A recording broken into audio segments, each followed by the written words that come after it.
Before we start, let me warn you, sometimes the biggest battles are fought not in boardrooms or battlefields, but in the quiet glances exchanged when no one else is looking. This isn't just a story of love and betrayal. It's the fight for a legacy. Stay with me until the end, and don't forget to subscribe and let me know where you're watching from in the comments.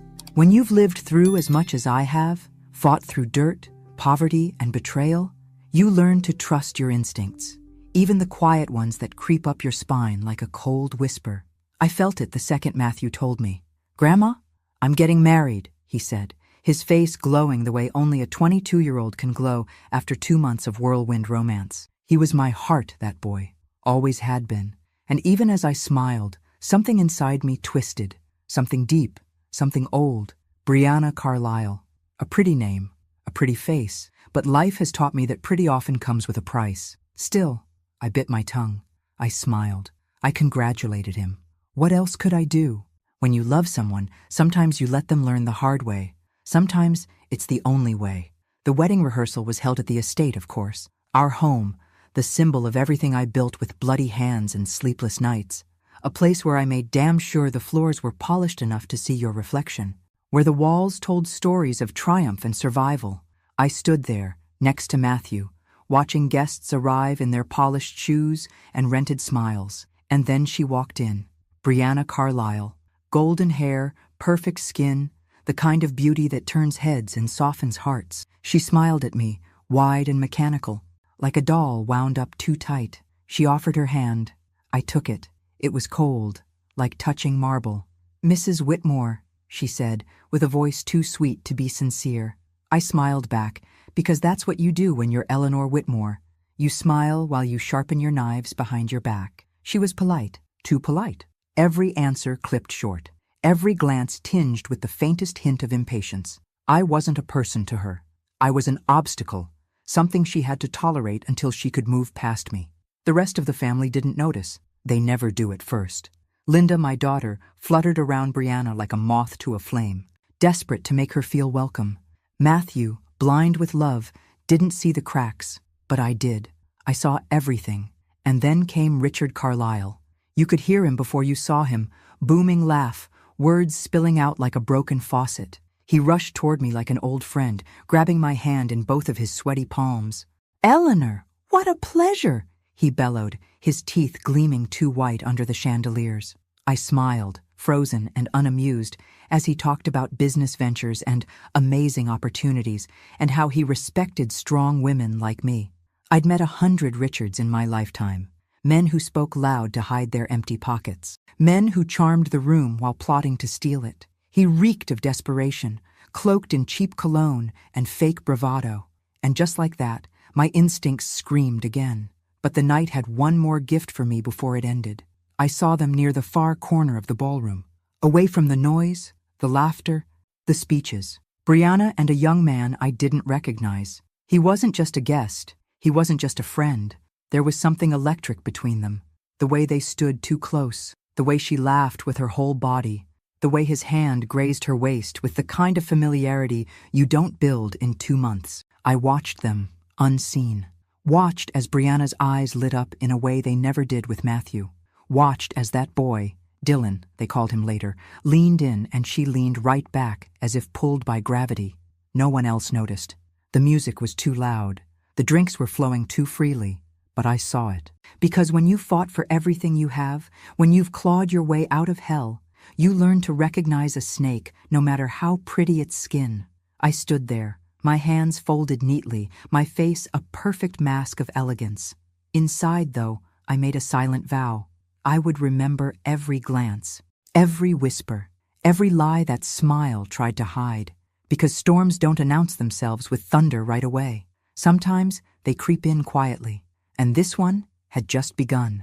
The days leading up to the wedding felt like a weight growing heavier on my chest. Everything was fast, too fast, and yet, somehow, nothing felt right. Matthew had come to me one evening, looking nervous. He sat on the edge of the couch in my study, twisting his fingers together. I knew it was something important, something bothering him. My boy, so full of life and optimism, had always been able to hide his worries behind a bright smile, but not this time. "Grandma, I need your help," he said, his voice faltering slightly. I set my book down, sensing the weight of his words. "What is it, Matthew?" He shifted in his seat. I bought Brianna's wedding dress, but I don't have enough money to pay for it all right now. I put it on the credit card, but I'm a little short. Could you lend me some money to cover the rest?" I could feel the hesitation in his words, and I understood. He wasn't asking for a loan. Not really. He was asking for me to save him from a decision he'd made in haste, and I knew this was coming. The dress, the wedding, everything about it had been rushed. 2 months.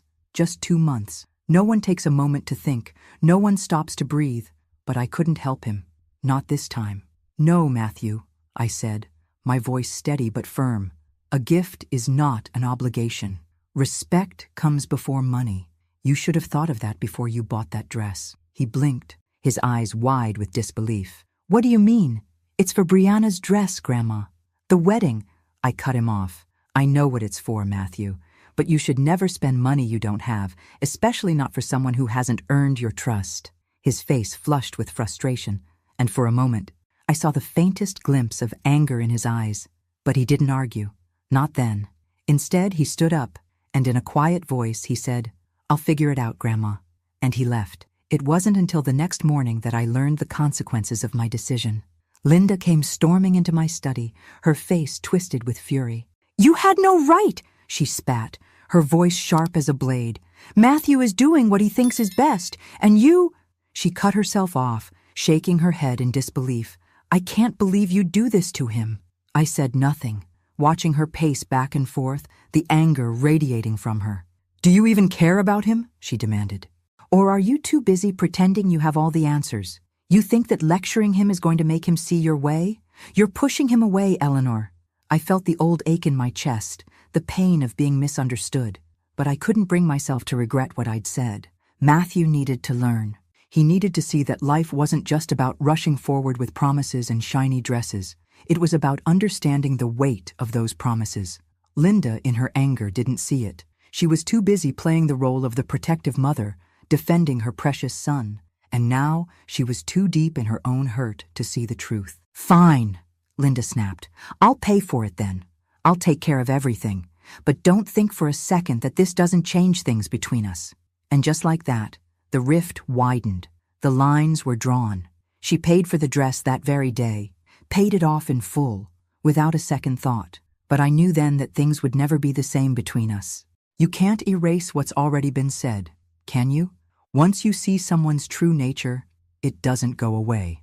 Matthew didn't talk to me about it again. He didn't ask for my advice or my approval. He simply let his mother handle it. He didn't realize what had been lost in the exchange. And Linda? She couldn't see past her anger long enough to realize that I wasn't trying to hurt her son. I was trying to teach him. The wedding loomed closer with each passing day, and I could feel the distance between me and the rest of them growing. Matthew, lost in his own world of wedding plans and Brianna's demands, didn't notice. But I did. And I knew something dark and quiet, that they didn't. There was more to Brianna's story than met the eye. I could feel it, deep in my bones. The signs were all around me. But for now, I stayed silent. Because sometimes, it's better to let them fall on their own before you make them see the truth. The day of the wedding arrived with all the fanfare one might expect for the Whitmore name. A grand event. A spectacle meant to be remembered. Flowers, food, laughter, everything wrapped in layers of luxury. This was supposed to be one of the happiest days of Matthew's life. But beneath the glittering surface, the air was thick with tension. I stood in the corner of the room, watching as the guests gathered, their laughter floating over the sound of clinking champagne glasses. The ballroom shimmered with gold accents, the light soft and warm, just as it should be for such an important occasion. Yet something felt off. Brianna was a vision in her wedding dress, every inch of her crafted to perfection. Her beauty was undeniable, but her eyes never met mine. She looked past me as though I were invisible, or worse, as though I were a ghost from her past that she had no time for. I watched her move from one group of guests to another, her smile always tight, her words polite but lacking any true warmth. She almost seemed to avoid my gaze, and I didn't miss the coldness in her demeanor when she did glance my way, a flash of ice that disappeared as quickly as it came. The kind of ice that cut straight through you, leaving you with a chill that lingered far longer than it should. Matthew stood beside her, a gleam in his eye that only a young man in love could have. I wanted to reach out and shake him, to make him see what I saw, but he was too deep in it, too blinded by the illusion of love to notice the cracks. Richard Carlyle, Brianna's father, was the picture of charm. His laugh was loud, his words fast and smooth, designed to fill any silence. He walked through the crowd like a king, grasping hands, shaking shoulders, and making promises to anyone who would listen about his great new ventures and amazing opportunities that were sure to make anyone wealthy. I could feel his desperation from across the room, the way he sought approval from anyone who might help him claw his way up the social ladder, the kind of man who could tell you anything and make you believe it with a smile, the kind of man I had learned to distrust long ago. But it wasn't just Richard that caught my eye that evening. No, it was Dylan. He stood with Brianna during most of the night, casually, as if he were meant to be there. His easy laughter and the way he leaned in just a bit too close when he spoke to her wasn't something you could miss if you were looking. And I was always looking. They shared quiet jokes, exchanged knowing looks, and moved as if they had always belonged to each other. Brianna's eyes softened when she looked at him, something I hadn't seen when she looked at Matthew. The affection in their eyes was unmistakable, and the way their bodies almost seemed to align naturally, like magnets, made my stomach twist. I watched them like a hawk, marking every small gesture, every touch that was just a beat too lingering, every laugh that went on a second too long. I wasn't the only one who saw it. I was sure of it. But no one dared to say anything. Not while everything was glittering so brightly. Not while Matthew was still lost in the haze of his wedding day. Not while Linda hovered nearby with her fake smile, blissfully ignorant of the crack in the foundation beneath their feet. As I stood there, I felt the weight of years of experience pressing down on me, reminding me of the lies I'd encountered in my life, the kind that always seemed perfect on the surface. But I had been burned too many times to let it go unnoticed. Dylan wasn't just a friend. He wasn't just a familiar face in the crowd. He was something else, something more dangerous, and I could see it clearly. The evening stretched on, and the formalities came and went. The speeches, the toasts, the forced joy, all of it was a performance, a game everyone was playing to keep up appearances. But I could see through it all. I recorded every detail, every subtle glance, every small inflection in voice that betrayed the calm surface. I would remember it all. Brianna's coldness, Richard's desperate smiles, Dylan's intimate proximity. I would remember because one day, sooner than they thought, everything they had built would come crashing down. And when it did, I'd be the one watching from the sidelines, calm as ever, knowing that I had seen it coming long before anyone else did. It's funny how life has a way of moving forward, even when you're stuck in the past. Matthew had barely been married for a few weeks when he sat me down, eyes wide with excitement, and started talking about his big break. "Grandma, I've got the perfect opportunity," he said, practically glowing. I tried to focus, listening as he spoke, but the voice inside my head, the one that never stopped warning me, was already starting to whisper. It wasn't even the tone of his voice or the sparkle in his eyes that bothered me. It was the way he said it, the way he believed it. Like every word was the gospel truth, like nothing could go wrong. "Richard Carlyle," he continued. "He's been teaching me about investments, and we're going to do this through Fractal Investments. It's a game changer, Grandma. I'm going to make some serious money." I nodded, letting him spill out his excitement, but inside, my stomach churned. Fractal Investments.